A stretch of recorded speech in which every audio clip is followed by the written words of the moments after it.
안녕하세요, 버킷랩입니다. 오늘 소개해드릴 책은 백종원의 무조건 성공하는 작은 식당입니다. 이 책은 버킷랩에서 운영하는 온라인 독서 모임 한 주 한 권에서 10번째로 함께 읽는 책입니다.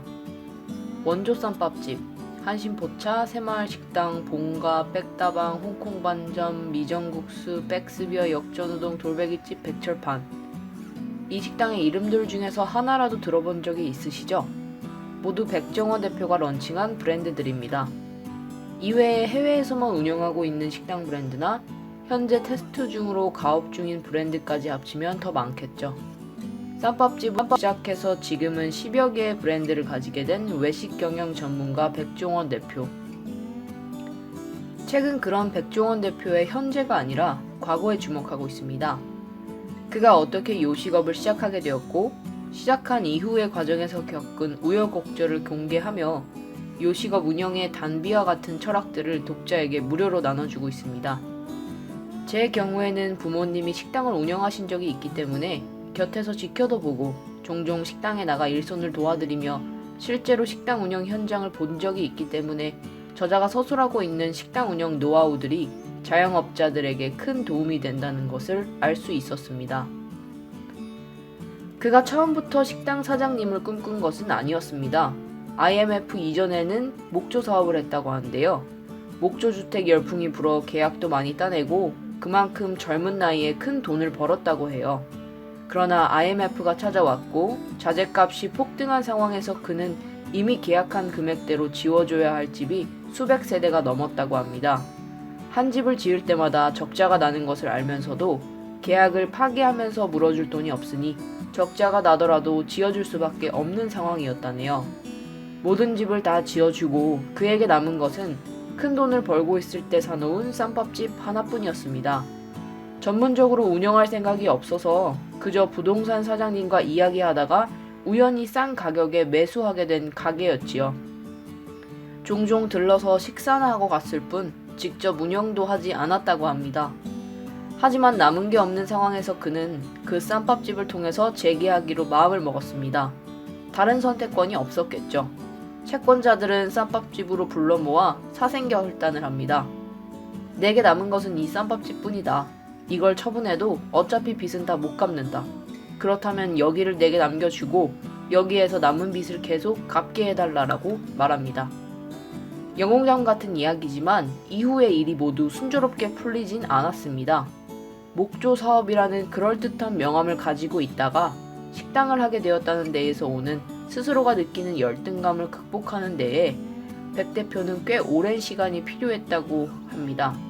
또 경영자로서 주방장과 부딪히는 소신 때문에 갈등하는 일도 많았다고 하고요. 아침에 집을 나설 때면 강과 쓸개를 모두 집에 두고 나간다고 생각했을 정도라고 하네요. 그런 와중에서도 메뉴 연구와 서비스 개선, 직원 관리를 게을리하지 않았고 결국은 쌈밥집에서 얻은 성공으로 이후 식당들도 개업할 수 있게 되었습니다.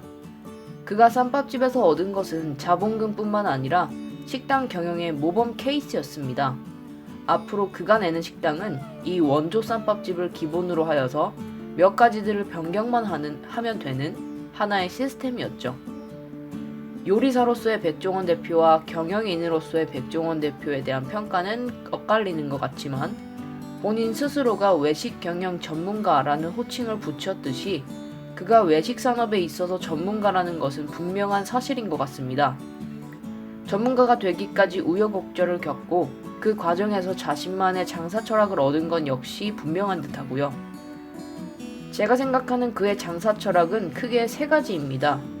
첫 번째로 백종원 대표는 독점 시장을 중요하게 생각합니다. 누구나 이미 하고 있는 것, 이미 유행이 돼버린 것을 그대로 따라가는 것에는 흥미를 느끼지 못하는 듯 보입니다. 작은 부분이나마 변화를 줘서 특이하게 만들고 새로운 시장을 개척해서 독주하는 것이 시장에서 승리하기에 유리하다는 것을 잘 이해하고 있는 듯합니다. 너무 큰 변화로 너무 앞선 변화로 개선한 식당을 실패했던 경험이 있기 때문에 너무 큰 변화가 아닌 반발자국만 앞서거나 새롭게 만드는 것이 중요하다는 점도 잊지 않았죠. 두 번째로 백종원 대표는 디테일합니다. 표면적으로 보면 단순히 조금 특이한 메인 메뉴 하나를 만들어서 대박을 치는 것으로 보일지 모르겠지만 책을 통해 본인의 식당 컨셉에 대해 설명해 놓은 것을 들어보면 그의 모든 식당이 손님이 많을 수밖에 없도록 설계되어 있구나 라는 것을 알 수 있습니다. 예를 들면 새마을 식당의 경우 강남 등지에서 퇴근하는 샐러리맨들이 넥타이를 살짝 풀어헤치고 소주 한잔하는 컨셉을 먼저 잡은 뒤에 저녁에 마시는 술자리니 저녁 겸 안주거리인 돼지고기를 메인으로 삼았다고 해요. 또 집밥으로 대신 외식을 자주 하는 지역에서는 감자탕 등과 같이 2에서 3인분 등으로 표시되어 4명이 왔을 때 3인분짜리로 줄여서 시킬 수 있는 그런 메뉴가 아니라 뚝배기와 같이 인당 1개로 명확하게 분리되어 있는 메뉴로 구성해야 하는 점을 지적하기도 하는 등 가게의 메뉴부터 마진 운영까지 매우 디테일한 부분까지 신경을 쓴다는 것을 알 수 있습니다. 세 번째로 백종원 대표는 직원 관리를 잘합니다. 그가 직원 관리를 잘한다고 느낀 가장 대표적인 사례는 서원식당이었습니다. 영동시장에서 몇 개의 가게를 내면서 함께 일하는 종업원의 숫자도 많아졌을 때 백 대표는 각 식당에 바쁜 정도의 차이가 있기 때문에 어떤 종업원들은 잘 준비된 음식에 여유롭게 식사를 하지만 어떤 종업원들은 대충 밥을 말아서 5분 만에 먹고 다시 일을 해야 한다는 점을 신경 쓰고 있었죠. 그래서 그는 거리 한켠에 자리를 얻어 구내식당을 만들었습니다. 모든 자신의 직원들이 동등하게 식사를 할 수 있도록 한 것이었죠. 직원들에게는 건강도 챙기고 구내식당이 있는 직장에 다닌다는 나름의 사명감도 키워줄 수 있는 제도였습니다.